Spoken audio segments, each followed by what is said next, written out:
Olá, boa noite. Sejam muito bem-vindos a mais um Roda Viva.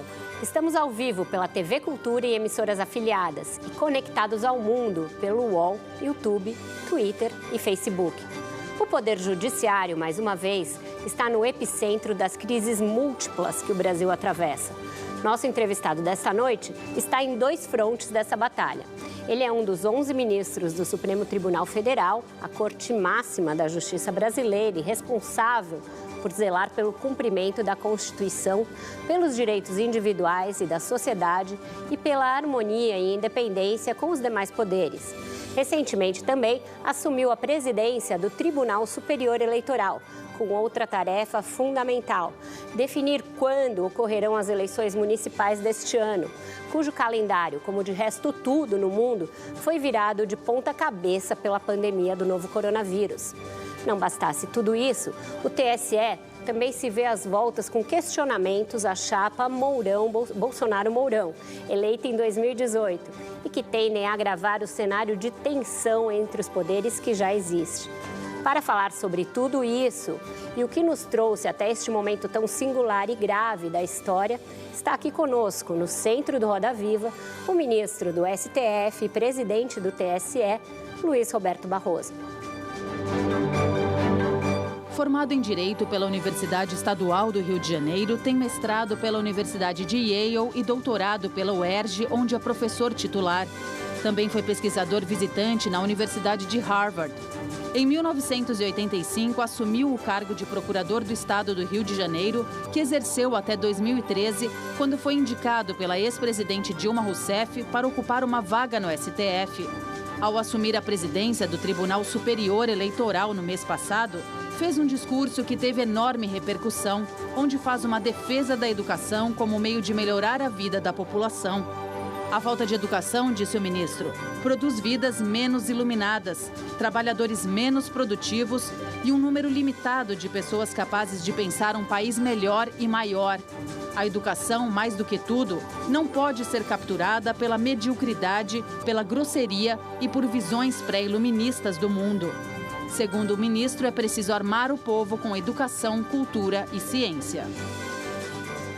Para entrevistar o ministro Barroso, nós convidamos Bruno Bogossian, colunista da Folha de São Paulo, Catiúcia Ribeiro, doutoranda em filosofia pela UFRJ, Cláudio Dantas, diretor do site O Antagonista em Brasília, Luísa Martins, repórter do Valor Econômico em Brasília, Fernando Melo, sócio-diretor do site Jurídico J, e Carolina Brígido, repórter e colunista do jornal O Globo e da revista Época, que participa conosco direto de Brasília.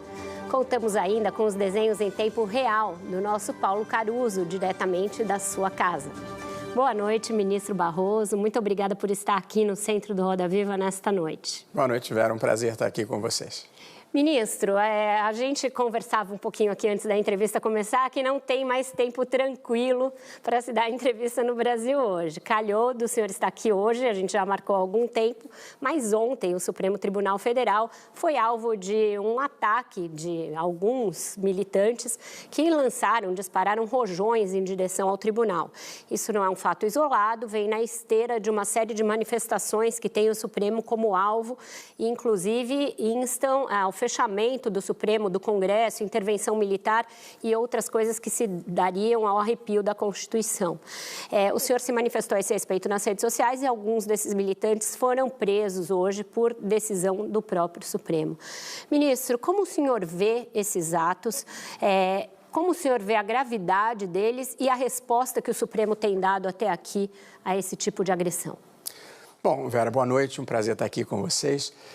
A primeira observação que eu faria é que quem viu o vídeo terá notado que era uma quantidade muito pequena de manifestantes. Portanto, eu acho que a primeira coisa importante de se fazer é circunscrever esse tipo de manifestação a o que eu tenho chamado de um gueto pré-iluminista. Pessoas que têm muita dificuldade de aceitar o outro, de aceitar a diversidade, de aceitar a pluralidade. Mas é um grupo reduzido. Agora, simbolicamente, você alvejar o Supremo Tribunal Federal com petardos, ainda que de artifício, é uma imagem muito feia e muito triste de uma incapacidade de viver a vida democrática e a vida institucional, de modo que eu vi com tristeza, com preocupação simbólica, mas com pequena preocupação real. Acho que são muito poucos e são irrelevantes. Quando eu digo pré-iluminista, quer dizer, o iluminismo significa razão, ciência, humanismo, progresso social, capacidade de aceitar o outro, a compreensão de que a verdade não tem dono, de que a vida democrática é feita de uma disputa de argumentos e não do uso de violência e de ameaça. Portanto, acho que são pessoas desajustadas, mas em quantidade irrisória. Eu vou passar a palavra para o Cláudio, mas só queria perguntar mais uma coisa em razão da sua resposta. Assim sendo, o senhor acha que a prisão desses militantes é errada, é exacerbada, em razão do pouco risco que a ação oferecia? Olha, eu não sou fiscal do salão, nem muito menos juiz do comportamento dos outros juízes. O que eu posso dizer, eu não tenho grande simpatia pela Lei de Segurança Nacional, mas ela existe, está em vigor. E, aliás, para registro, há muitos anos, quando eu ainda era advogado e o ministro da Justiça era o José Gregori, eu participei, junto com o ex-ministro do STJ, Vicente Sernicchiari, e o professor Luiz Alberto Davi Araújo, nós elaboramos, a pedido do ministro Gregori, uma lei de defesa do Estado democrático que deveria substituir a Lei de Segurança Nacional apenas pelo estigma que ela trazia. Mas a verdade é que a lei está em vigor e o ataque destrutivo das instituições está tipificado na lei. Obrigada. Cláudio, por favor. Ministro, acompanhando esse raciocínio, nós tivemos hoje a prisão de alguns militantes bolsonaristas que acamparam próximo ali ao Supremo e que têm tido também uma postura nesta mesma linha desse tipo de ataque. Só que esses militantes foram presos no âmbito de um inquérito que foi aberto para investigar justamente esse tipo de manifestação que tem a participação do Ministério Público, ou seja, que está correndo perfeitamente de acordo com a Constituição. Por outro lado, temos um outro inquérito, que é um inquérito que foi aberto pelo presidente Dias Toffoli, relatoria do ministro Alexandre de Moraes, inquérito que tem sido usado para tudo praticamente, né? Esse inquérito já censurou a nossa revista, a Cruzoé, o nosso site, o Antagonista, já foi usado para afastar auditores fiscais que estavam investigando o patrimônio de ministros do Supremo, já foi usado para também censurar procuradores que fazem críticas nas redes sociais, enfim, já foi usado para tudo. É o inquérito Bombril, né? Tem 1001 utilidades. Não vou pagar o merchan, não, mas olha só. Existem dois inquéritos que têm origem diferente. A minha preocupação é que a gente tem ouvido agora e tem visto um esforço, tanto no TSE, que o senhor agora preside, para a utilização das provas deste inquérito, das fake news, inquérito que tem a relatoria do ministro Alexandre de Moraes, para a possível, enfim, para fazer a instrução do processo que está investigando ali a chapa do presidente Bolsonaro. E também no próprio STF nós temos a mesma discussão sobre a possibilidade, sobre o julgamento, de um recurso que questiona a constitucionalidade desse inquérito. É um inquérito que ele tem ele é claramente inconstitucional. Quando você tem o próprio Supremo tentando ajustar a condução desse inquérito e o TSE tentando usar as provas desse inquérito, será que a gente está indo longe demais? Só acho que o Supremo foi longe demais e não consegue mais retornar, não consegue identificar que este inquérito, na sua origem, ele já está equivocado? Bom, Cláudio, a sua pergunta tem diferentes componentes. Em primeiro lugar, eu não conheço os fatos que motivaram a prisão dessas pessoas e, portanto, eu não tenho como opinar. O que eu posso dizer com certeza é que militância é uma coisa legítima e ameaças e violência e porte de armas tende a serem condutas criminosas. Portanto, é preciso distinguir liberdade de expressão, liberdade de manifestação, de ameaças, atentados e violência. Esse é o primeiro ponto. O segundo, como você bem observou, estas prisões foram decretadas no âmbito do inquérito que apura as manifestações antidemocráticas, instaurado a pedido do Procurador-Geral da República, com o deferimento dessas medidas. Quanto ao outro inquérito, este está em julgamento e eu voto na quarta-feira.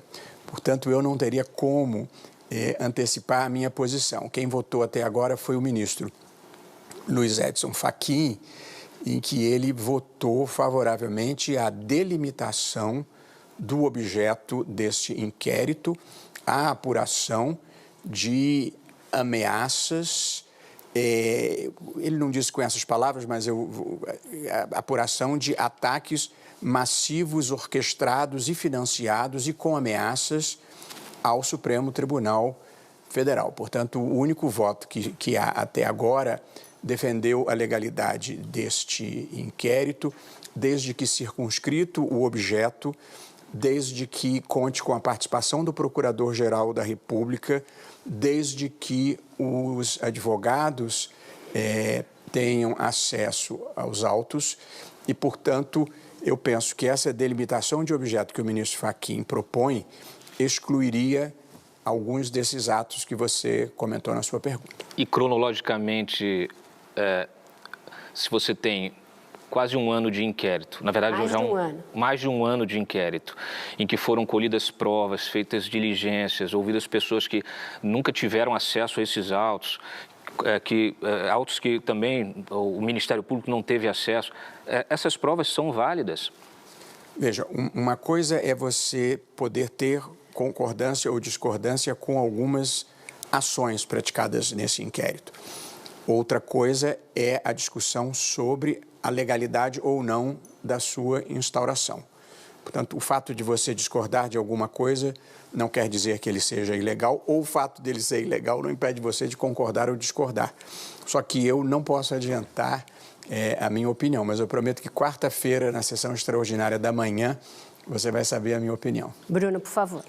Ministro, como a Vera bem mencionou, esse episódio específico do ataque com rojões ao prédio do Supremo no fim de semana, ele não é um fato isolado. Ele dialoga com manifestações que ocorreram em semanas recentes em Brasília, que tiveram faixas e declarações específicas em relação ao fechamento do Congresso, fechamento do Supremo Tribunal Federal, e esses mesmos protestos dialogam também com algumas declarações feitas por ministros de Estado e pelo próprio presidente da República. Existe um fato mais recente que foi uma nota divulgada na sexta-feira pelo presidente, pelo vice-presidente, assinada pelo ministro da Defesa, que fala sobre, veladamente fala sobre uma possibilidade de ruptura, mas fala especificamente na ação das Forças Armadas contra o que eles chamam de julgamento político. Isso, claramente, faz alguma referência aos julgamentos que ocorrem no Tribunal Superior Eleitoral em relação a supostas irregularidades na eleição de 2018, a chapa do presidente Jair Bolsonaro. Hoje, especificamente, o presidente Jair Bolsonaro voltou a falar desse assunto, fazendo referência a um julgamento que ainda está em curso em relação a uma alteração feita numa página de Facebook que pode ter beneficiado a campanha, mas existem outros julgamentos que são considerados mais caudalosos de certa maneira. A minha pergunta é, embora esse protesto específico que a gente mencionou em relação no sábado envolva um grupo reduzido, envolva não só uma retórica, mas uma ação mais violenta, ele faz parte de exatamente esse caldo um pouco mais denso. E a intenção aparente de todo esse movimento é, de certa maneira, uma intimidação dos poderes. As palavras do presidente, quando fala que o Tribunal Superior Eleitoral está esticando a corda, está começando a esticar a corda, ele está dando um recado ao Tribunal Superior Eleitoral. A minha pergunta é, o tribunal, se houver provas de irregularidades em relação à campanha presidencial, ele, em tese, teria coragem de tomar uma decisão como uma cassação da chapa do presidente e do vice-presidente, ou o tribunal vai ser intimidado, o tribunal vai votar com a faca no pescoço? Bruno, boa noite, prazer conversar com você aqui, apesar da pergunta difícil. Deixa eu lhe dizer, o fato de você fechar os olhos para um problema não faz com que ele vá embora. E o fato de você se assustar além da conta com um problema faz com que ele fique maior. Portanto, é preciso ter uma posição de equilíbrio. Evidentemente, todos nós que fazemos parte da geração que reconquistou a democracia, que já vigora há 32 anos, olhamos com, não vou dizer preocupação, mas não é totalmente natural você viver um tempo em que sai nota do ministro da Defesa e que sai nota do clube militar e que sai nota de militares da reserva. Portanto, eu não quero fazer de conta que não aconteceu nada estranho, porque nada disso aconteceu no governo do Fernando Henrique, nada disso aconteceu nos 2 governos Lula, nada disso aconteceu no governo Dilma, nada disso aconteceu no governo Michel Temer. Portanto, eu não vou fazer de conta que não está acontecendo alguma coisa. Mas eu acho que a gente tem que colocar essa questão dentro de uma perspectiva. Eu não acho que se possa dizer que as Forças Armadas estão no governo, porque isso não existe. Forças Armadas não pertencem ao governo.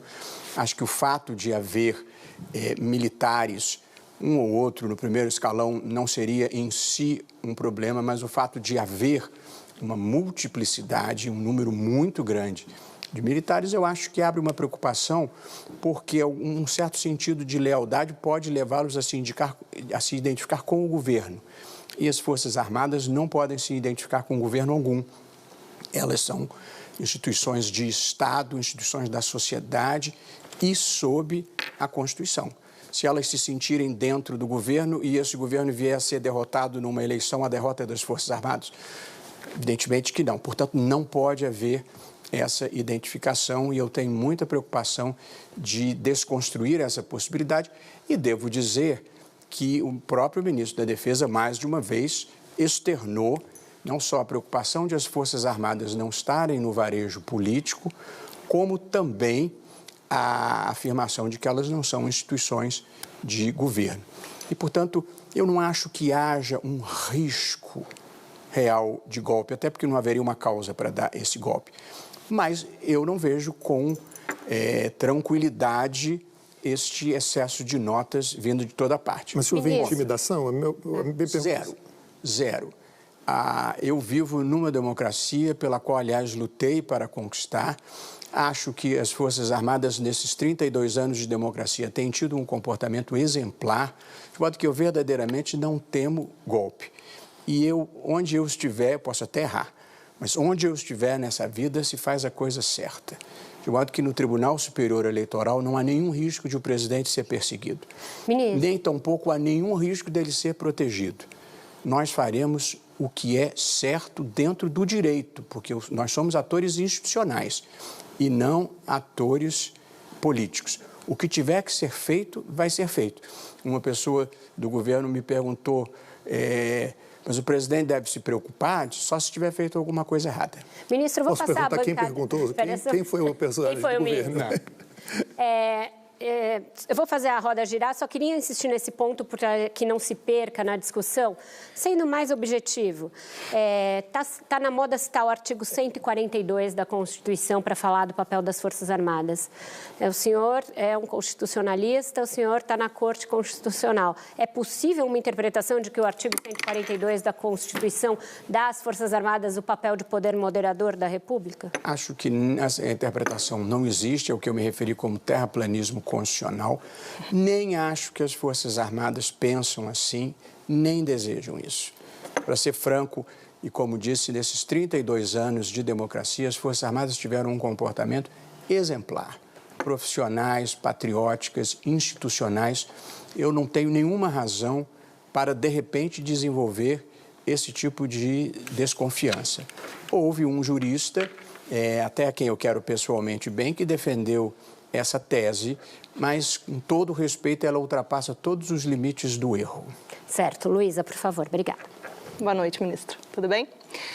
Seguindo nessa linha, o senhor falou que não teme um golpe militar hoje e que não vê nessas manifestações pontuais, como as que ocorreram ontem, um risco real, né, de golpe.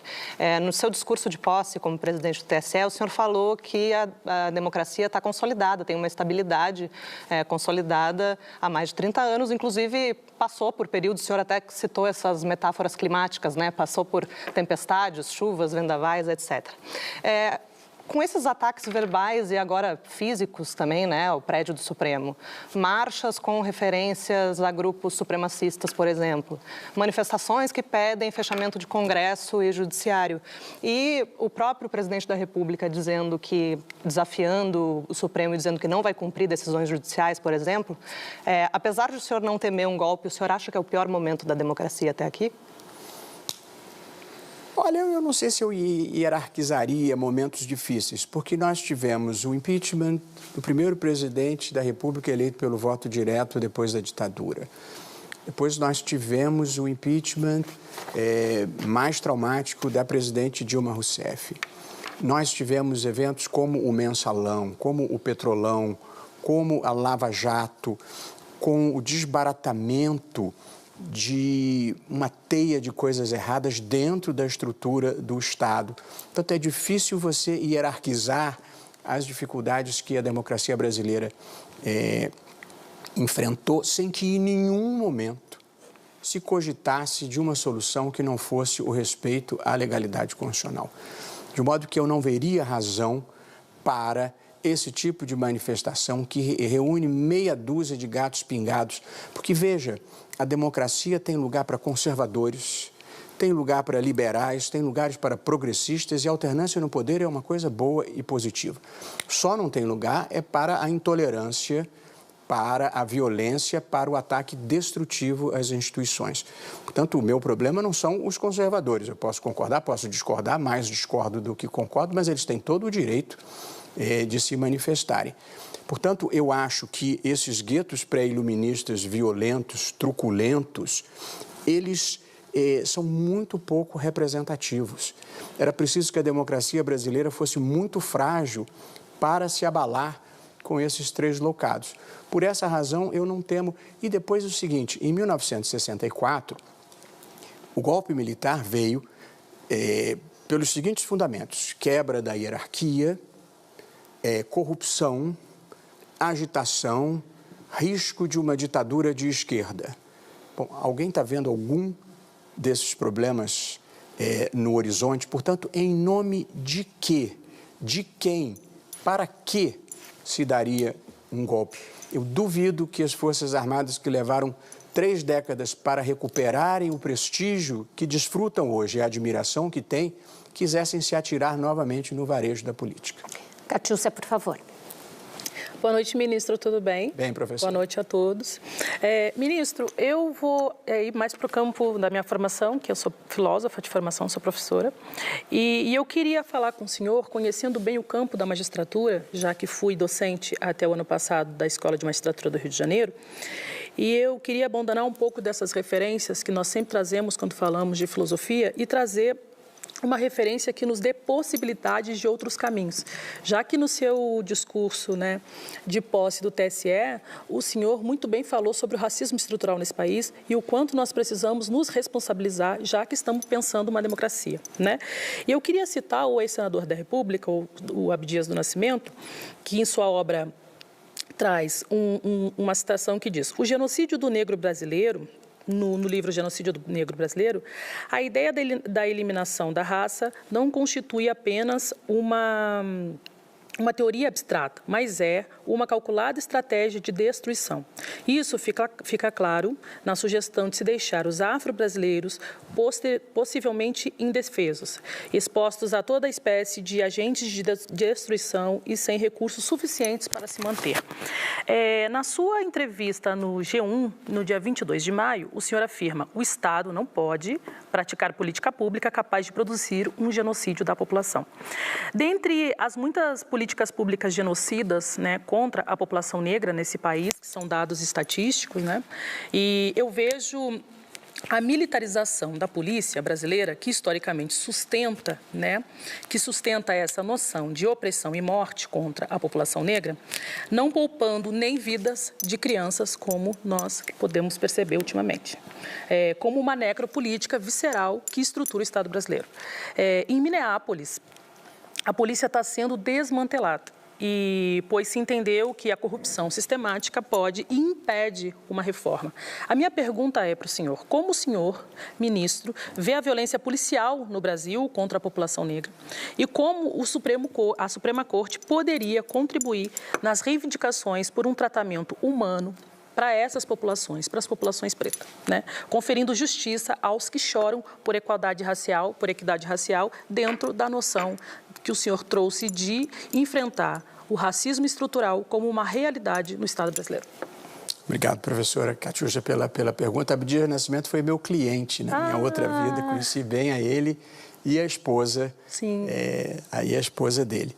Veja, a questão do racismo estrutural na sociedade brasileira vem, é necessário que eu lhe diga assim, do tempo da escravidão e depois da maneira tardia e totalmente irresponsável com que se aboliu a escravidão sem nenhum projeto de inclusão social da população negra.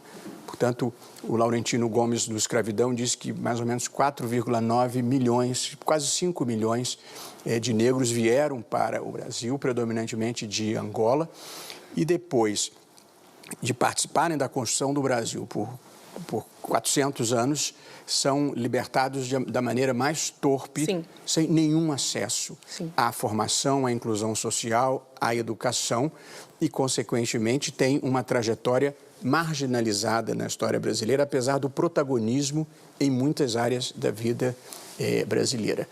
E durante muito tempo, a senhora saberá bem, se fez no Brasil o discurso do humanismo racial brasileiro. Não existe nem discriminação, nem preconceito no Brasil. Tenho um amigo querido que defendeu uma tese sobre isso em Harvard, que foi o Adilson Moreira, a senhora deve conhecer. Eu mesmo participei da banca e ele desmistifica isso de uma maneira devastadora para demonstrar como o racismo sempre existiu.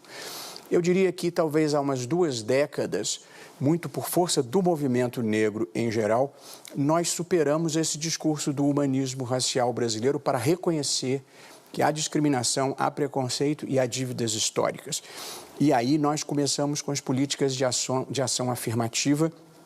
E a minha universidade, que é a Universidade do Estado do Rio de Janeiro, foi uma das pioneiras e é um dos projetos mais emocionantes de que eu participo na vida. 40% do corpo discente da UERJ é recrutado dentre alunos de escolas públicas e negros e pardos, e é um projeto emocionante que merece ser visto.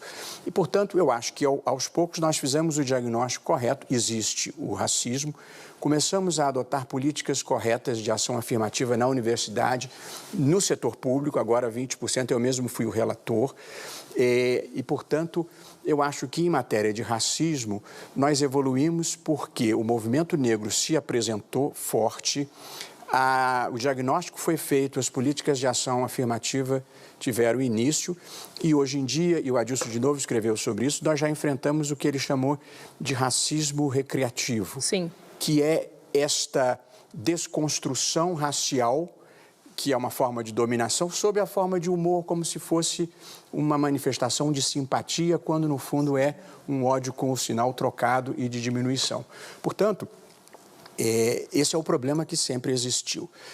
A polícia entra nessa equação numa relação em que, nas comunidades pobres, a maioria dos moradores são negros e a polícia é muitas vezes equivocadamente utilizada como remédio para enfrentar a pobreza. Você enfrenta a pobreza com educação, com a ocupação dessas comunidades com o Estado, com posto de saúde, com escola, com quadra desportiva, com teatro, com música.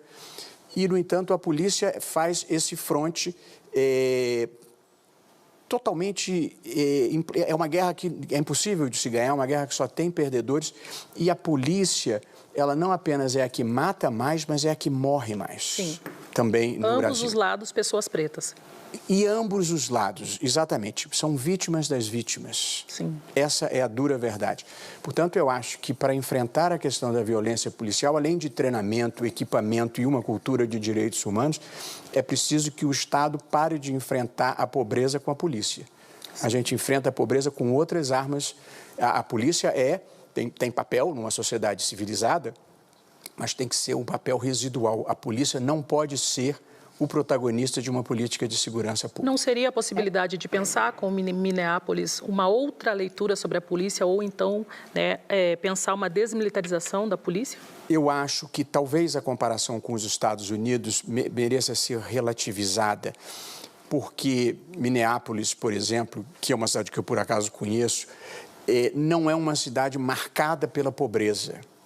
Portanto, lá é um conflito tipicamente racial. Ao passo que, no Brasil, o enfrentamento com a polícia mistura pobreza com a questão racial e com a questão criminal. Portanto, eu acho que aqui é mais complexo, embora, de certa forma, pudesse ser mais fácil, porque se você ocupasse as comunidades com outro tipo de atitude, eu acho que nós produziríamos resultados muito melhores. As UPPs no Rio tentaram isso num primeiro momento. Porém, a polícia conseguiu pacificar em algum momento, mas não chegou o resto que tinha que chegar. E, evidentemente, como disse, você não faz política de segurança pública só com a polícia. A polícia é residual nesse projeto. Obrigada, ministro. Com isso, a gente fecha o primeiro bloco. Voltamos logo depois no intervalo com as perguntas da Carolina e do Fernando. Até já.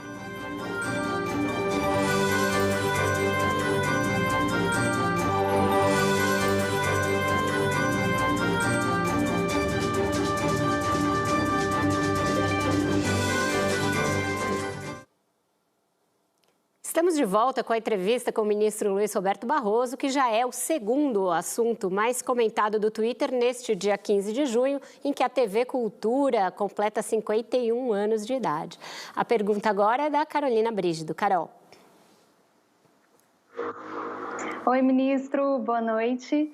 É o seguinte, o senhor sempre foi um crítico de como o presidencialismo de coalizão operava no passado, com a troca de emendas e cargos. O presidente Bolsonaro assumiu a presidência aparentemente com um novo modelo de gestão, mas agora migrou para uma relação mais próxima com o chamado centrão. Do ponto de vista geral, e não para comentar, claro, as questões comezinhas da política, eu queria ouvir a avaliação do senhor. É possível governar de outra forma? E por que nos últimos anos nenhum governo se viu livre do centrão? Carol, prazer ter você aqui. Evidentemente, não é possível governar sem fazer política, tá?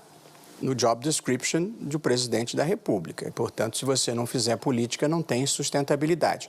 Portanto, fazer política faz parte do jogo. A minha crítica real é ao hiperpresidencialismo brasileiro. Na verdade, o hiperpresidencialismo latino-americano. Eu acho que ele é uma usina de problemas, uma usina de crises, cria presidentes ou fragilizados porque reféns do fisiologismo ou autoritários, e a experiência da América Latina tem alternado essas duas possibilidades. De modo que eu sou defensor mesmo da atenuação do hiperpresidencialismo brasileiro com a separação entre chefia de Estado e chefia de governo. O presidente é eleito por um mandato para ser chefe de Estado e vai ter competências de Estado apenas, importantes, mas de Estado. Ele vai manter relações internacionais, nomear embaixadores, nomear os comandantes militares, nomear os ministros de tribunais superiores, pode apresentar projeto de lei, pode dissolver o Congresso em caso de impasse e pode indicar o primeiro-ministro. Porém, o chefe de governo, quem vai tocar o varejo da política no fronte inóspito dessas negociações, é o primeiro-ministro. E se ele perder sustentação política, ele pode ser destituído por um simples voto de desconfiança. No hiperpresidencialismo, você só pode destituir um presidente da República, mesmo que ele tenha perdido sustentação política, por meio de impeachment. E o impeachment é um procedimento traumático em qualquer lugar do mundo e foi no Brasil, especialmente no caso da presidente Dilma Rousseff. De modo que a minha crítica maior é o modelo de presidencialismo brasileiro. Eu acho que nós temos que ter eleição direta para presidente, mas eu já defendi e continuo a defender um modelo semelhante ao modelo português que tem funcionado bem. Agora, indo à parte mais objetiva da sua pergunta, eu acho que governar é fazer política. Fazer política é você definir os rumos do país, se mover por idealismo, patriotismo e pelo interesse público. A ideia de que fazer política é fisiologismo, trocar cargos e dar empresa estatal para desviar recursos, isso para mim não é fazer política, isso é criminalizar a política. Portanto, eu acho que é preciso valorizar a política, é preciso negociar com o Congresso, mas a moeda de troca tem que ser políticas públicas e as escolhas para o país. É essa a evolução que eu acho que nós precisamos ter e, para isso, acho que precisávamos mudar o sistema de governo, atenuando o presidencialismo, e precisávamos mudar o sistema eleitoral. O que nós temos é caro demais, de baixa representatividade, dificulta a governabilidade e dá margem a alguns desses problemas que você descreveu. Fernando, por favor. Obrigado. Boa noite, ministro. Eu ia fazer uma outra pergunta, mas aproveitando o gancho ali da Carol, boa parte da explicação dessa explosão do número de partidos que a gente vê no Brasil, a gente pode voltar lá atrás naquela decisão do próprio Supremo da cláusula de barreira, né? O senhor acha que foi um erro histórico do Supremo, aquele julgamento que permitiu, no fim das contas, a explosão do número de partidos no Brasil, né? Do passado dá para comentar, ministro. Isso quer dizer, desde que o Supremo... O senhor não estava lá. Entrou sob ataque, eu sou fechado institucionalmente, porque acho que a gente pode até querer mudar as instituições, mas a gente não pode destruí-las. E, portanto, se todos terão percebido, o Supremo se reinstitucionalizou profundamente, porque acho que isso era indispensável para defender a democracia brasileira. E, portanto, você não ouvirá um pio meu de crítica, nem nos aspectos que eu discorde eventualmente. Mas acho, sim, que esta decisão não foi uma decisão feliz.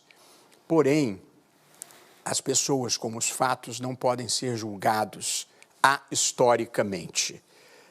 Eu preciso dizer que naquela ocasião, aí por 2006, eu escrevi defendendo a cláusula de barreira. Portanto, eu não mudei de opinião, acho que o Supremo errou.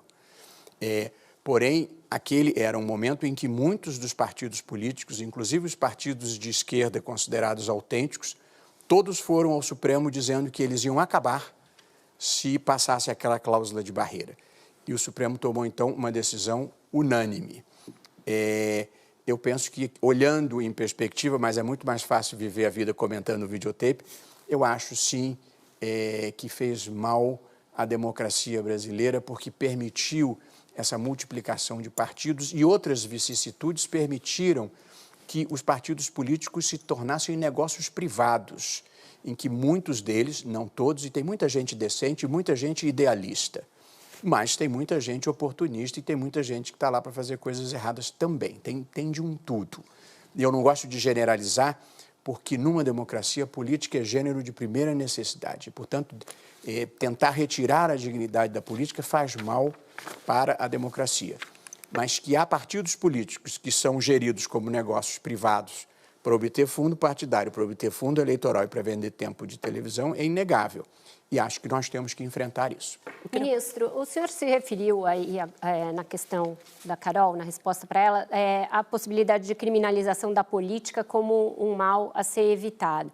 Mas muito se diz que esse fenômeno da criminalização da política teve seu grau máximo, foi exacerbado pela Lava Jato, que foi uma operação grande, a maior de combate à corrupção, da qual o senhor foi um entusiasta de alguns dos resultados, inclusive defensor de algum dos marcos dessa operação, que depois veio a ser bastante questionada depois da explosão da Vaza Jato, do caso dos vazamentos.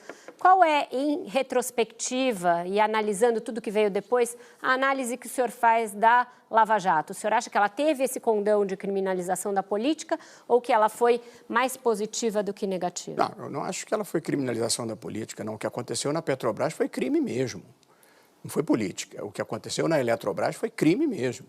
O que aconteceu na Caixa Econômica Federal foi crime mesmo. O que aconteceu no crédito consignado foi crime mesmo. O que aconteceu nos fundos de pensão foi crime mesmo. Portanto, a gente não deve criminalizar a política nem politizar o crime. Desvio de dinheiro, de gerente devolvendo 150, 180 milhões de reais, não é possível alguém achar isso natural. Isso não é política, isso é bandidagem. Portanto, houve uma quantidade impressionante de coisas erradas entranhadas na estrutura do Estado. A corrupção no Brasil foi uma criminalidade estrutural e institucionalizada e sistêmica. E eu acho que, verdadeiramente, a Lava Jato ajudou a desvendar isso e a mudar a cultura de impunidade no país. Eu não sou um revisionista nessa matéria, não. É claro que você pode encontrar um erro aqui, um erro ali. Agora, todos os melhores advogados criminais do país, de lupa, acho que acharam muito pouca coisa errada para você desacreditar a operação. E ela mudou o Brasil. Infelizmente, houve decisões judiciais das quais eu discordo que retardaram um pouco esse processo. Porém, a sociedade já mudou. E acho que a Operação Lava Jato ajudou a mudar a sociedade, que deixou de aceitar o inaceitável e desenvolveu uma imensa demanda por integridade, por idealismo e por patriotismo no Brasil. Eu acho que talvez isso não tenha podido ser canalizado ainda da melhor forma, mas a verdade é que talvez a política ainda não tenha mudado. Acho que o judiciário está mudando lentamente. A iniciativa privada já mudou, compliance passou a ser um departamento obrigatório nas empresas e a sociedade deixou de aceitar. É cada vez mais difícil hoje no Brasil um vigarista andar sossegado na rua. Ministro. Portanto, acho que nós já produzimos uma mudança relevante no Brasil. A roda está aberta, Luísa. Ministro, aproveitando esse gancho deixado pela Vera e pela sua resposta, o senhor repete isso, né, muitas vezes, de que a percepção da sociedade mudou em relação à corrupção, né? A sociedade já não mais aceita, não é mais leniente com crimes do colarinho branco, etc. Mas o PT, que era o alvo principal do Mensalão e depois também foi atingido pela Lava Jato, pelo esquema do Petrolão, ele saiu do poder e o que sucedeu ele no poder continuou com a corrupção ali rondando, né, em alguma maneira. Vários processos ainda não terminaram, mas o presidente Temer, por exemplo, tinha o inquérito da Rodrimar, teve as delações da JBS, etc. Depois o Bolsonaro, o presidente Bolsonaro, o filho dele tem essa suspeita investigado no Ministério Público do Rio por esse esquema de desvios de salário na Assembleia Legislativa do Rio e o próprio presidente foi alvo de investigações em relação a assessores fantasmas no gabinete, etc. O repúdio da sociedade à corrupção, o senhor acha que ele é seletivo de acordo com o espectro ideológico em que a pessoa está inserida? O da sociedade, não, mas os das instituições, em parte. Eu preciso dizer que eu, pessoalmente, sofri muito com esse processo histórico que aconteceu, porque muita gente dizia, mas era um governo progressista. Eram as pessoas que faziam coisas que a gente achava boas.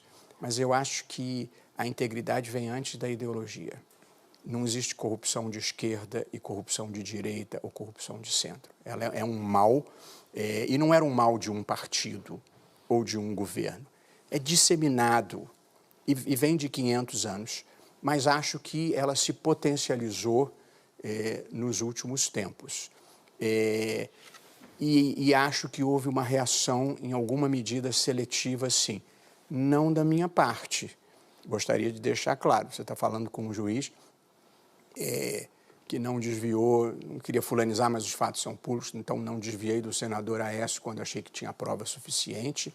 Votei contra o registro da candidatura do presidente Lula, porque condenado em segundo grau está na lei que não pode ser candidato. Conduzi o inquérito contra o presidente Temer com a maior seriedade possível. Tratei ele com o maior respeito, mas o inquérito foi conduzido com grande seriedade. Resultou em 5 denúncias impressionantes feitas pela doutora Raquel Dodge e votei pelo recebimento de uma denúncia contra o presidente Bolsonaro, numa hipótese em que eu vislumbrava incitação à violência. Portanto, a minha lógica, Luísa, não é uma lógica amigo-inimigo, adversário ou não adversário. A minha lógica é certo ou errado, justo ou injusto, legítimo ou ilegítimo. E nas vezes em que eu achei que houve tergiversação nessa lógica, você terá ouvido a minha opinião. Eu me referia mais, na verdade, ao fato, talvez eu não tenha me expressado bem, mas talvez ao fato da sociedade continuar elegendo pessoas que estão sempre com a corrupção, pelo menos sob alguma suspeita. Deixa eu dizer, a última eleição presidencial, certo ou errado, feliz ou infeliz, eu não vou entrar nesse mérito, não deixou de ser uma reação contra o que a sociedade percebeu como uma alternativa à corrupção. Se essa alternativa frustrou a sociedade ou não, você vai perguntar ao ex-ministro Sérgio Moro. Porém, o discurso anticorrupção teve um peso eleitoral muito relevante e talvez a percepção de que houve um enfraquecimento nessa luta tenha gerado perda de apoio. Ministro, pegando esse gancho, o senhor estava falando dessa insatisfação que agora a sociedade ela expõe isso de uma maneira mais intensa e recorrente. Além da insatisfação com a política, o senhor percebe que há insatisfação com o Judiciário, com o Supremo? O senhor acredita, o senhor que sugeriu aí modelo para atenuar o hiperpresidencialismo, para fazer uma mudança eleitoral, o senhor tem alguma sugestão para atenuar o ativismo judicial do Supremo, por exemplo? Cláudio, o ativismo judicial é uma lenda. O que existe no Brasil é um certo protagonismo judicial, que eu já vou lhe explicar. Mas ainda, se há uma insatisfação da sociedade com o Supremo, eu acho que num determinado momento houve. Especialmente pelo modo como o Supremo enfrentou a questão da corrupção e os processos criminais que lá chegaram e uma oscilação jurisprudencial. Eu não estou dizendo certo ou errado, nem criticando ninguém, mas objetivamente houve o fim da segunda instância, um desencontro entre o sentimento da sociedade e algumas posições do Supremo. Portanto, o Supremo se desencontrou da sociedade, especialmente na sua jurisdição penal, criminal, que ele não devia ter. Mas, quando se trata de defesa dos direitos fundamentais e de proteção da democracia, o Supremo marcha unido e, quando faz isso, ele tem apoio da sociedade. E o Supremo foi decisivo no avanço de lutas da causa negra, da causa gay, de demarcação de terras indígenas, na violência contra a mulher, na proteção da democracia, da liberdade de expressão. Portanto, eu acho que o Supremo só se desencontrou da sociedade na competência criminal, que eu acho que ele não deveria ter. Por que eu digo que é protagonismo e não ativismo? Porque houve um momento em 2017 que havia 500 processos criminais no Supremo contra parlamentares. E isso dá ao tribunal uma visibilidade quase insuportável e gera uma tensão permanente com o Congresso. Evidentemente, quem julga quem está sendo acusado vive num estado de tensão. Portanto, o mensalão trouxe protagonismo para o Supremo. Agora, o ativismo é uma queixa geralmente infundada. Quais são as decisões que eu consideraria ativistas do Supremo? E ativismo no sentido de você levar a interpretação constitucional um pouco além da literalidade, e não ativismo com uma conotação negativa de exercício impróprio do Poder Judicial. Uniões homoafetivas foi uma decisão proativa, eu acho que muito boa. Anencefalia foi uma decisão mais expansiva, eu acho que foi muito boa. A criminalização da homofobia talvez tenha sido a decisão mais ativista no sentido que você usa do Supremo, porque ali você estava na fronteira de criar um tipo penal por analogia. Não acho que tenha sido isso, mas o Supremo achou que era importante, no momento em que crescia a intolerância e aumentava a violência homofóbica, passar uma mensagem de inaceitação desse tipo de comportamento. De modo que essas são as poucas decisões ativistas que houve no Supremo. Aí você vai dizer, não, mas teve a sua decisão dos venezuelanos, que é uma queixa totalmente injusta. O que foi a minha decisão em relação aos venezuelanos? Eu disse, o presidente é quem mantém as relações internacionais. O presidente pode desacreditar os diplomatas venezuelanos, eles não representam mais a Venezuela. O presidente pode considerá-los persona non grata e mandar sair do Brasil. Agora, não pode, no meio da pandemia, em que a prescrição é isolamento social, mandar 34 famílias com idosos, mulheres e crianças voltarem para a Venezuela a pé, porque não tem voo para Caracas, nem tem ônibus para Caracas. Então, mandar eles saírem em 48 horas era de uma crueldade imensa. E acho que foi uma decisão equivocada do ministro das Relações Exteriores, não desacreditá-los, mas mandar sair em 48 horas andando, no meio da pandemia. Portanto, qualquer pessoa, eu acho, que tenha razoabilidade e o mínimo de coração, daria aquela decisão. Portanto, houve muita desinformação. Eu não desautorizei o presidente, eu disse tudo que ele fez ele podia fazer, menos mandar essas pessoas irem embora a pé. A decisão do ministro Alexandre, ela não foi a plenário.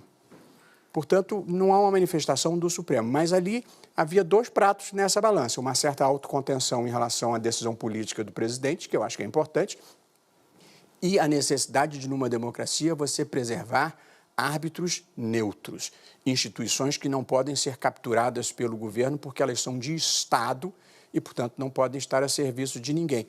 Essa é a discussão. Eu não vou dar a minha opinião, isso pode chegar no plenário, mas você pode concordar mais ou pode concordar menos, mas não foi uma decisão despropositada e acho que o governo devia ter recorrido para levar a plenário para solucionar de uma vez por todas essa legitimidade ou não de interferência do Supremo na nomeação de ministro. Ministro, o senhor mencionou nessa discussão sobre o ativismo judicial julgamentos emblemáticos que foram a plenário e uma decisão sua monocrática em relação aos venezuelanos, mas uma boa parte da crítica ao ativismo judicial, no caso do Supremo especificamente, se dá em relação ao que se chama de um excesso de decisões monocráticas em casos espinhosos, para dizer o mínimo. Também outros artifícios que são parte do regimento do Supremo, mas que são interpretados como abusos, de certa maneira, se é que se pode se chegar dessa maneira, como pedidos de vista sem uma fundamentação que a sociedade talvez compreenda ou que as pessoas que estão envolvidas nas ações aceitem. Existem manipulação da pauta do tribunal, o Supremo já foi acusado os presidentes do Supremo já foram acusados de manipular a pauta do tribunal para responder ao momento político ou ao momento de uma demanda da sociedade. O senhor não acha que existem, então, alguns erros ou alguns abusos que comprometem, de certa maneira, a imagem do tribunal também? Acho. Às vezes são exagerados, mas eu acho. E a gente, na vida, deve prestar atenção às críticas fundadas, feitas por observadores honestos. E, portanto, eu acho. A crítica quanto às decisões monocráticas é fundada. Eu vou lhe dizer, no entanto, duas coisas sobre isso. A primeira, eu tenho uma proposta antiga que acho que o ministro Dias Toffoli, que em meio a muita dificuldade, muita turbulência, conduz bem o Supremo. Eu acho que ele vai tocar essa agenda, que é acabar com a monocratização. A minha proposta a gente tem o que chama plenário virtual, que é onde você coloca decisões para todos votarem sem ser presencialmente.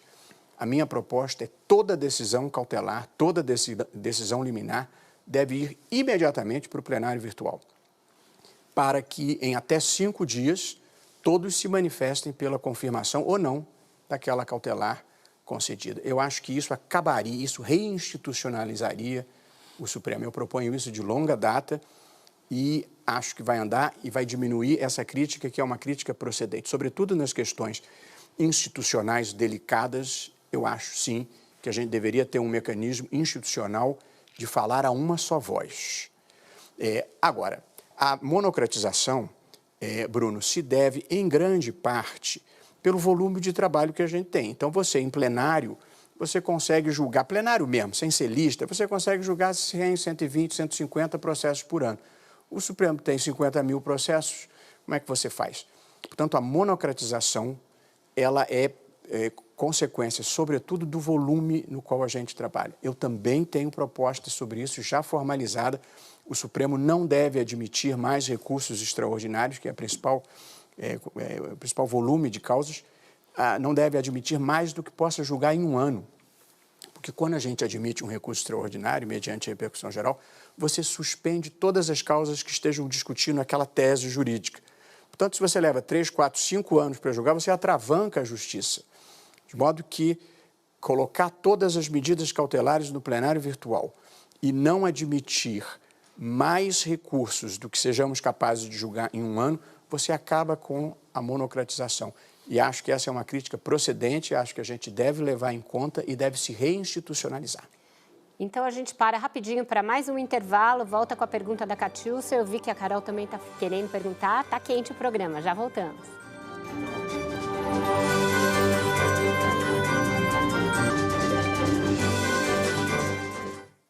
Estamos de volta com a entrevista com o ministro Roberto Barroso. E, em primeiro lugar, nos temas mais comentados do Brasil no Twitter.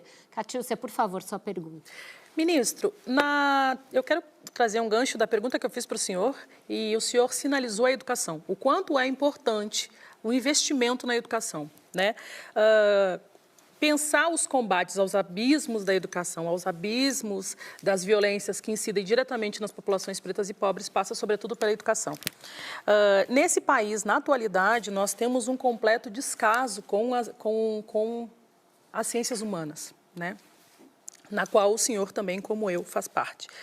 E alguns laboratórios não recebem verbas, não recebem financiamentos que são importantes para mudar a realidade do país a partir da educação.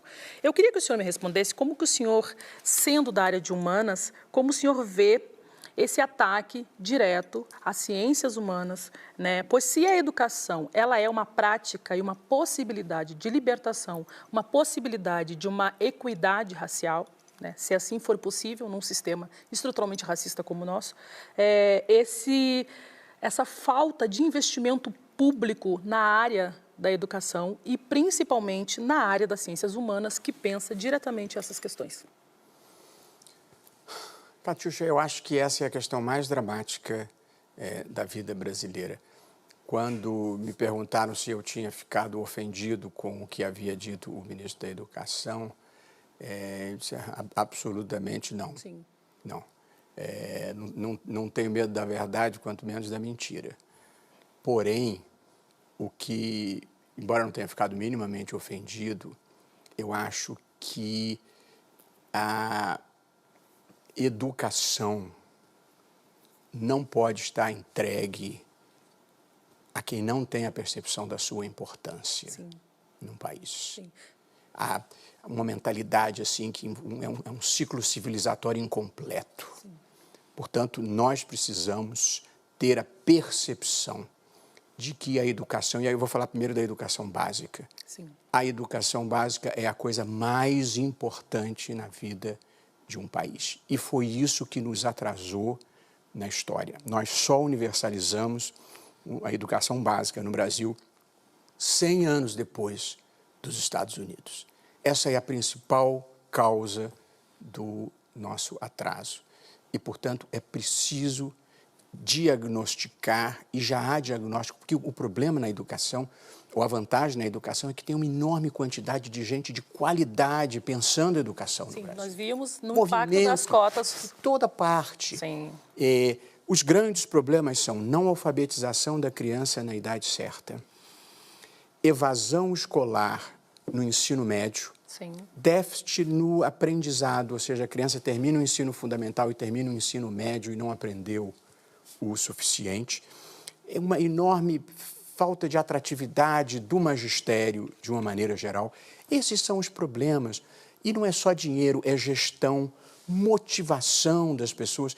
Prestigiar os professores não é só dar mais dinheiro, às vezes não é nem dar mais dinheiro, é dar valorização institucional. Agora, as pessoas estão preocupadas com identidade de gênero, saber se 64 foi golpe ou não foi golpe, escola sem partido. Estão assustados com a assombração errada. Nenhum desses é o problema da educação brasileira. Portanto, nós precisávamos de um choque de iluminismo na educação básica brasileira, pública, de qualidade, como prioridade nacional. Acho que essa devia ser uma obsessão. Se eu pudesse escolher algumas metas brasileiras assim, eu incluiria habitação popular, saneamento básico e educação básica como as coisas mais importantes. Ministro, o senhor já foi legislador, agora está como executivo. Estou pensando? Não. Eu vivo de pensar o Brasil, Vera, há muito tempo. Eu até estou ministro. Viu? Eu vou pedir vou passar só para a Carol, que ela levantou a mão antes, Melo, e depois é você. Depois eu falo da educação superior, se der tempo. Uma vez. Sim, por tá bom? favor. Obrigada, ministro. Carol. Ministro, o presidente Bolsonaro ele vem participando de manifestações que pedem o fechamento do Supremo e também do Congresso Nacional. Queria saber do senhor se o senhor acha admissível que o presidente da República, que jurou obediência à Constituição Federal, participar desses atos. E, na opinião do senhor, se é possível punir o presidente por participar desse tipo de ato. Carol, nós estávamos falando de educação básica, saneamento básico, habitação popular. E você quer me devolver para o varejo da política. Devolvendo. Deixa eu lhe dizer, eu sou um juiz. Portanto, eu discuto instituições e penso o Brasil como um professor. Eu não sou comentarista do fato político do dia, nem dos atos específicos do presidente. Agora, eu acho, se tiver acontecido, porque eu não estou dizendo que aconteceu, evidentemente quem jurou respeitar e defender a Constituição não pode defender fechamento do Congresso nem fechamento do Supremo. Eu preciso dizer que houve essas manifestações, mas eu nunca ouvi o presidente defender nem o fechamento do Congresso, nem o fechamento do Supremo. Mas ele apoiou publicamente, né? Ele foi... Esteve nas manifestações, ele fica em silêncio quando fazem aquele protesto com tochas acesas à noite na frente do Supremo. Ele fica em silêncio em todas as ocasiões. Quem cala, consente. Só acho que o governo Bolsonaro é pré-iluminista? Não, e houve, só completando, houve uma manifestação na qual o senhor comentou, inclusive no Twitter, que ele foi para frente do QG do Exército, subiu num caminhão e que havia visíveis faixas pela intervenção militar e fechamento do Supremo. Isso. Assim, a conduta do presidente não me cabe comentar, porém, a manifestação na porta do quartel-general do Exército, pedindo o fechamento do Congresso, pedindo o fechamento do Supremo e pedindo a volta do regime militar, essa foi uma das raríssimas vezes em que eu me manifestei sobre o fato político do dia, porque achei, Carol, que ele tinha um alcance institucional preocupante, acendeu uma luz amarela, porque ninguém deseja a volta do regime militar, nem os militares, evidentemente, porque eu sou convencido disso. Eu fui professor da Escola de Comando do Estado-Maior do Exército muitos anos e vi as Forças Armadas se profissionalizarem, se aperfeiçoarem. Eu acho que não há esse veso. Pode ter uma declaração aqui, uma declaração infeliz, pode até ter a intenção de um ou outro de jogar as Forças Armadas nesse varejo, mas eu duvido, porque o custo que as Forças Armadas pagaram pelo regime militar foi um custo altíssimo e levaram muitos anos para recuperar a imagem e hoje são uma instituição prestigiada. Duvido que queiram, mas é porque a volta do regime militar, ditaduras vêm com violência contra os adversários, com censura, com intolerância. Ninguém deseja isso. E se nós olharmos a história, os defensores das intervenções militares no Brasil, quase todos acabaram no ostracismo. Portanto, movimentos militares não vêm para os que vão lá nos quartéis pedir intervenção, eles acabam sendo alijados. Pergunta ao Carlos Lacerda. Deixa eu, então, apelar para o seu lado acadêmico, né? Nessa mesma questão. Né? Um estudo famoso ali do Tchaikovsky, do nosso Fernando Limonge, mostra que nenhuma democracia morreu, nenhuma democracia quebrou com o PIB per capita igual, abaixo do da Argentina de 76, o Brasil está bem acima disso, né? Então, se a gente fosse olhar para a história, a gente seria se algo acontecer, seria muito fora da curva, né? Por outro lado, também tem uma definição muito famosa que diz que a democracia está consolidada quando é o único jogo aceito na mesa de negociação por todos os players, incluindo os militares, os políticos e por aí. No primeiro bloco, o senhor falou que essa discussão que a gente está tendo aqui e que a sociedade está tendo não aconteceu em nenhum governo desde a redemocratização, né? Para o seu lado acadêmico, qual que é a variável, então, que explica hoje por que a gente está discutindo tanto esse tema, né? Eu acho que pode ter havido um esforço de alguns de identificar o governo com as Forças Armadas. E acho que, no limite do possível, houve esse desmentido pelo próprio ministro da Defesa. E, como eu já falei anteriormente, as Forças Armadas não podem se identificar com o governo, porque numa democracia existe alternância do poder. Se as Forças Armadas são o governo e o governo é derrotado nas urnas, as Forças Armadas são derrotadas e acabou. Evidentemente, isso não pode acontecer. Portanto, acho sim que há um certo esforço que eu considero impróprio de fazer essa identificação com as Forças Armadas. Mas acho também ruim e preocupante você começar a povoar cargos no governo com militares. Isso é o que aconteceu na Venezuela. Isso é a chavização, porque quando você multiplica militares no governo, eles começam a se identificar com o governo e começam a se identificar com vantagens e com privilégios. E isso é um desastre. E isso não pode acontecer. Portanto, não é o problema de ter um ministro aqui e outro ministro ali. É um problema de você começar a ocupar cargos, e aí o presidente Fernando Henrique falou, aí depois entra o sujeito dobra o salário, depois ele consegue o genro, entra, para nós está errado. E foi isso que o Chávez fez na Venezuela.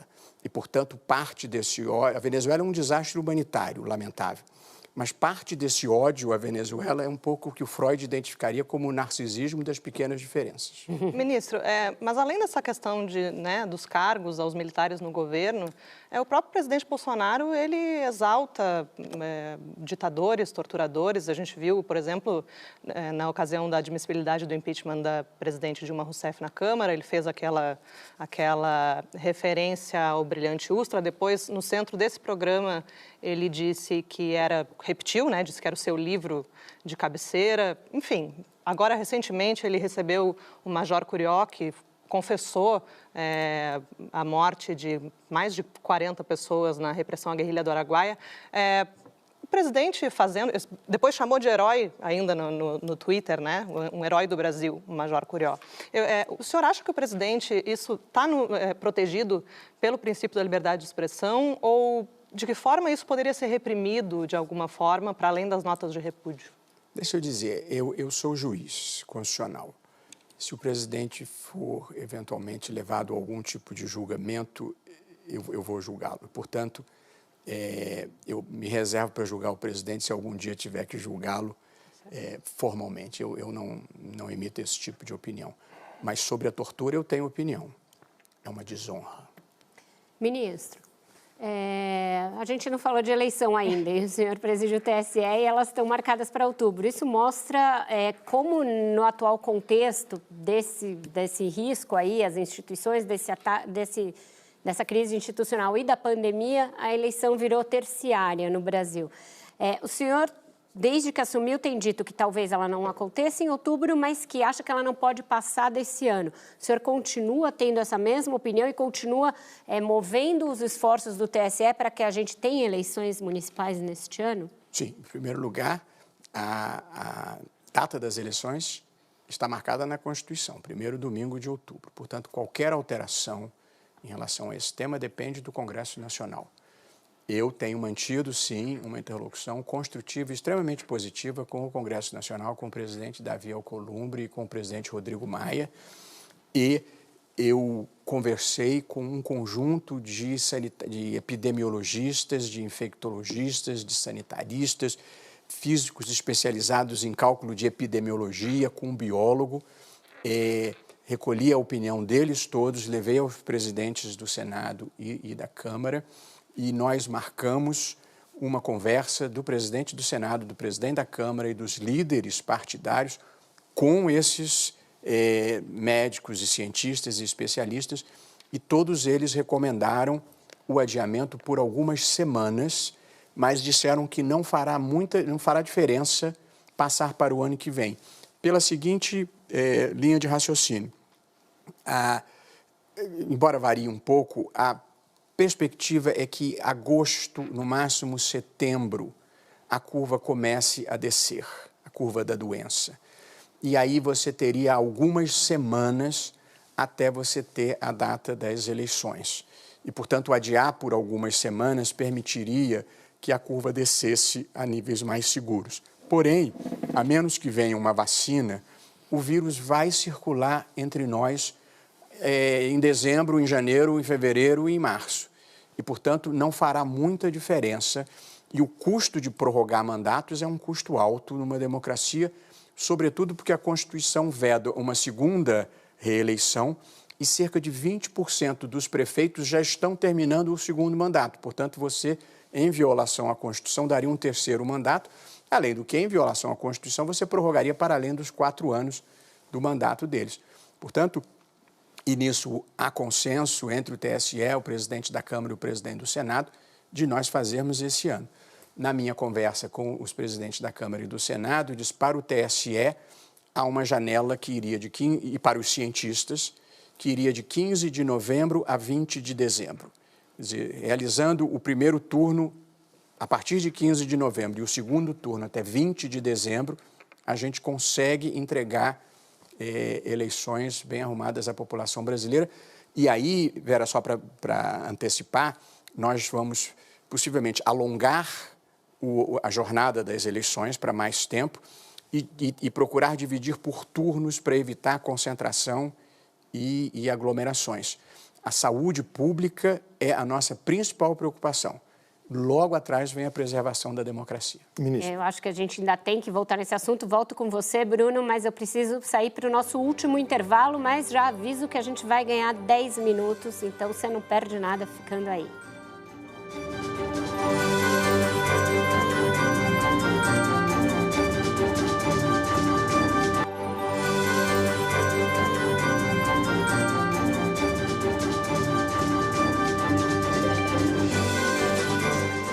Estamos de volta para o último bloco da nossa entrevista com o ministro Roberto Barroso. Bruno, por favor, sua pergunta. Ministro, voltando ao tema das eleições, eu queria perguntar ao senhor qual o prazo, até quando o Congresso deveria definir a data exata dessa eleição? E uma outra pergunta junto com essa, que é a seguinte, obviamente os epidemiologistas que o senhor consultou e levou para conversar com os presidentes da Câmara e do Senado, devem levar em conta uma possibilidade nada desprezível de uma segunda onda, principalmente porque, embora os modelos matemáticos sejam, obviamente, muito bem fundamentados, a realidade ela depende de outros fatores, como, por exemplo, decisões que estão sendo tomadas por governadores, prefeitos de reabertura e retomada das atividades econômicas, principalmente, que aumentam muito a circulação de pessoas. Então, existe a possibilidade de a epidemia sair de controle novamente. Isso poderia, em tese, inviabilizar essa nova data. O TSE está preparado para isso, para discutir isso? A resposta é sim, e eu já fiz essa pergunta também. E a expectativa é que a segunda onda, se vier, tomara que não venha, seria para mais adiante do que essas datas que nós programamos, dessa janela 15 de novembro, 20 de dezembro. A segunda onda viria mais adiante e, portanto, uma das razões também de não se adiar para 2021 seria escapar da eventual segunda onda. Questões práticas, ministro. Como se daria uma campanha nessas condições? A campanha vai ser toda virtual, vai ter regra para comício, para campanha? E como se daria esse dia da votação com horário estendido?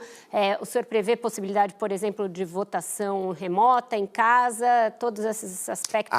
As convenções, o TSE, que tem que ser realizada até 5 de agosto, o TSE já decidiu que podem ser por meio virtual. Portanto, essa questão já foi enfrentada e resolvida. Quanto às eleições, a primeira ideia é alongar o dia, fazer de 8 às 8, por exemplo, ou talvez até mais. Segundo, eu já pedi para calcular os agrupamentos por faixa etária, para a gente poder dividir igualmente, talvez em 4 horários ao longo do dia, porque há, Vera, uma concentração no início e no fim, a gente quer dividir ao longo do dia, e nós vamos fazer uma cartilha com a ajuda dos especialistas para o eleitor, com coisas básicas, tipo, quando chegar na sessão, não leve a mão na boca, não leve a mão no nariz, não leve a mão no olho, não pode passar o álcool gel antes de votar, porque estraga a urna. Biometria. Portanto, estraga a biometria e estraga a urna. Logo que sair do voto, vai ter um servidor de luva com um jato de álcool gel para passar na mão do eleitor. Portanto, nós vamos evitar as aglomerações, vamos assegurar o distanciamento social, vamos fazer uma cartilha e vamos pedir, o país está sem dinheiro, na iniciativa privada, doações de máscara, de álcool gel e de luvas para nós protegermos as pessoas, tanto os mesários quanto os eleitores. Ministra, em relação, a Vera perguntou da campanha eleitoral e eu estou com uma dúvida que é a seguinte, independentemente da data, se for mantida no primeiro domingo de outubro ou se for adiada para novembro ou dezembro, as recomendações das autoridades sanitárias pelo isolamento social, para evitar aglomerações, elas ainda vão estar valendo, né? De que maneira, por exemplo, a campanha, já que nessa eleição a gente vai eleger vereadores e prefeitos, que são cargos cujos candidatos fazem mais campanha na rua, junto às comunidades locais, de que maneira tornar isso igualitário? Porque, enfim, se um candidato for de grupo de risco e seguir as recomendações, ele não vai poder fazer a campanha na rua. E aquele candidato mais jovem e que, enfim, talvez não leve isso tão a sério, vai estar na rua. Como é que o TSE vai regulamentar isso? De que maneira isso pode ser sanado? Luiz, a gente tem que viver a vida como ela vem, né? E não como a gente desejaria que fosse. A primeira observação que eu faria é que as campanhas, sobretudo a partir da última campanha, passaram a ter um protagonismo muito grande das mídias sociais, das redes sociais. Portanto, eu estou mais preocupado com o comportamento das mídias sociais. Eu já conversei com o WhatsApp, tivemos uma excelente conversa, altamente cooperativo. Já tenho uma conversa marcada com a Google na semana que vem. Eu vou conversar com todas para nós montarmos um esquema para minimizar o papel das campanhas de desinformação, de ódio e de difamação. Portanto, essa campanha de rua já diminuiu muito o peso. E depois nós vamos ter a campanha de televisão 35 dias antes. Essa de rua não vai propriamente caber ao TSE, porque a situação dos municípios é muito diferente. Então, Santa Catarina está numa situação muito favorável, Manaus está numa situação muito desfavorável.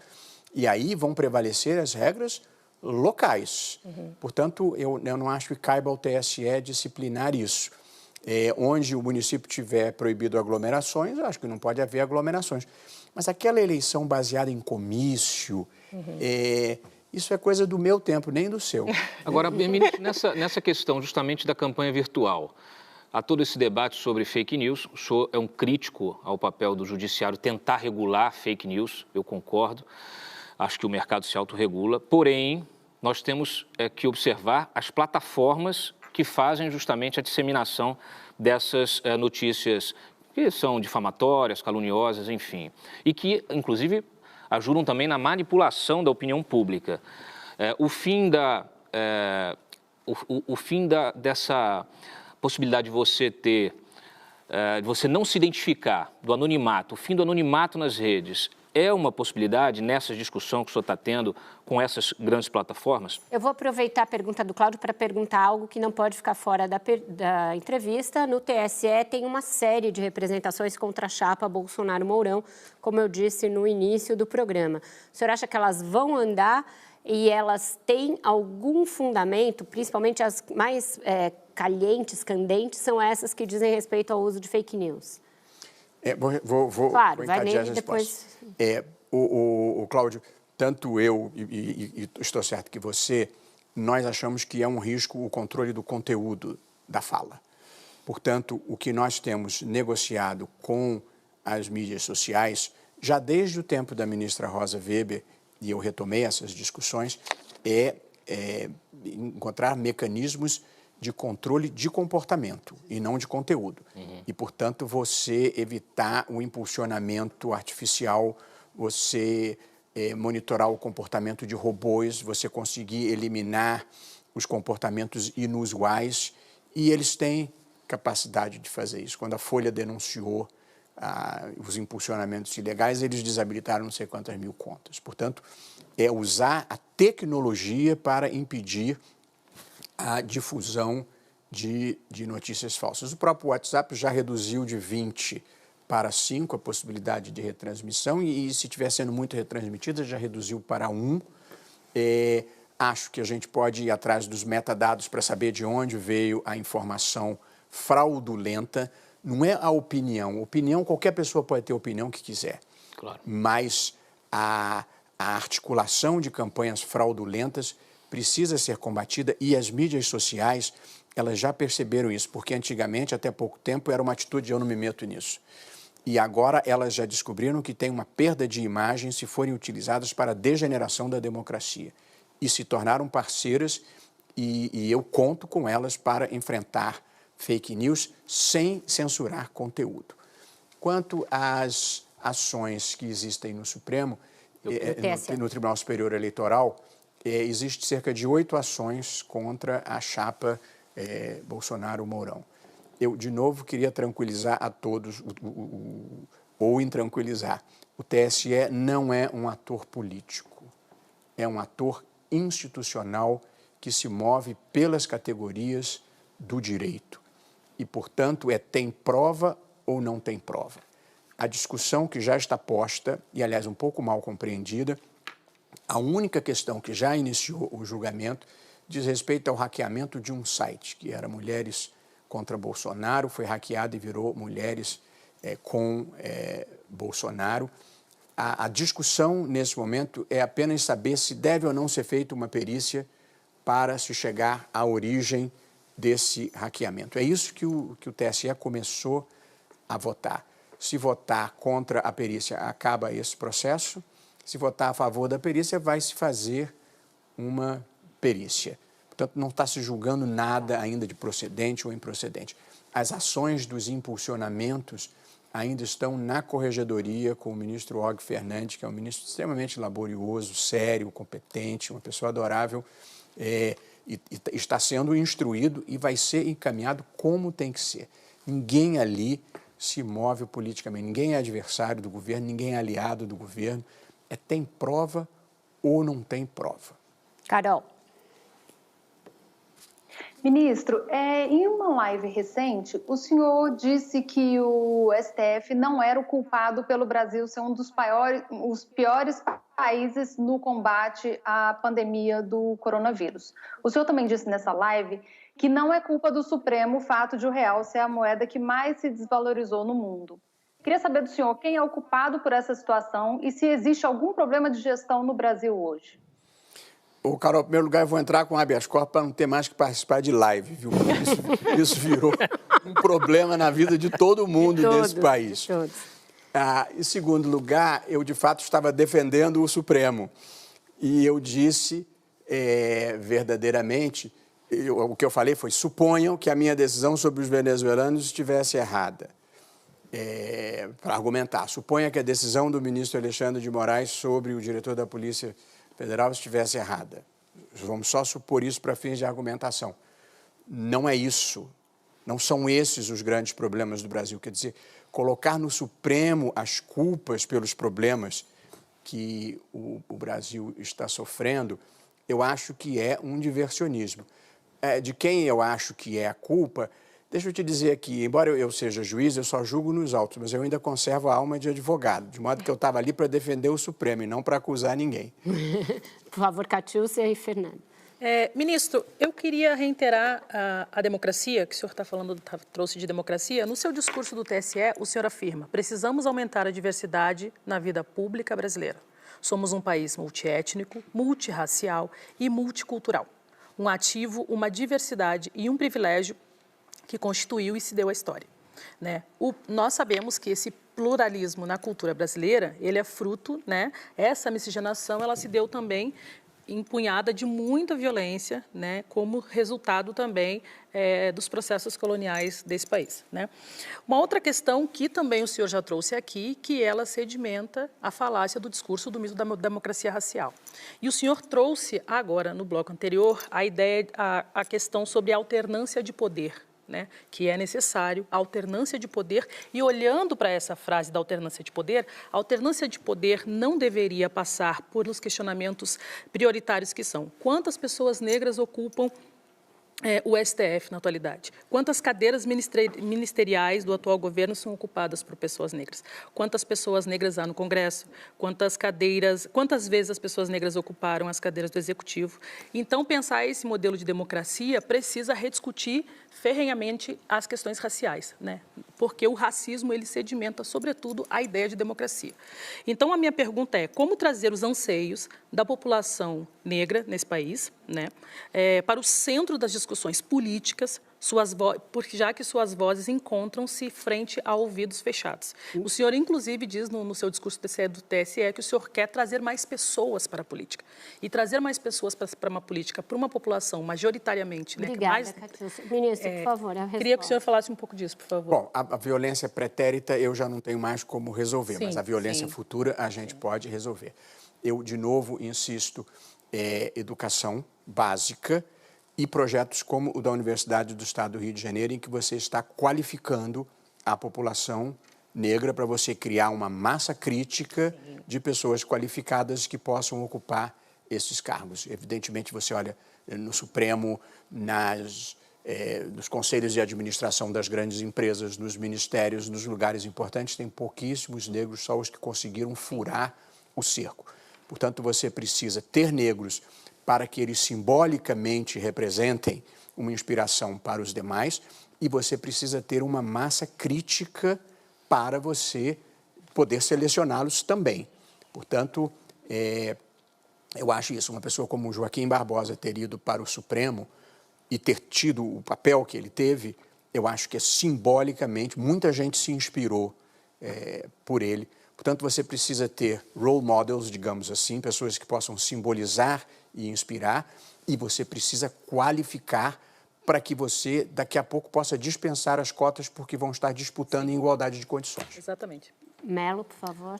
Ministro, o senhor citou o Chaves um pouquinho antes aqui, né? Quando muito se discute nas redes sociais sobre esquerda e direita, mas quando nós olhamos para os populistas, eles são iguais, independentemente se eles estão à esquerda ou à direita, né? Se colocam como outsiders de um sistema corrupto, atacam a imprensa livre, né? Estão em estado permanente de campanha do nós contra eles, né? E muitos desses populistas fazem ataques objetivos às Supremas Cortes, né? Chaves lotou a Suprema Corte venezuelana com 12 extras. Na Polônia, a mesma coisa. A crise que a gente vive, econômica e de saúde, é uma boa notícia ou uma má notícia para os populistas do mundo? Boa pergunta. Bom, a minha visão do Chaves é um tiranete de direita. Sempre achei isso e continuo achando, nunca consegui entender por que a esquerda brasileira se identificava com a Venezuela. Ponto. Veja, os outsiders populistas em todo o mundo vão sofrer, porque vai vir uma grande recessão mundial e doméstica.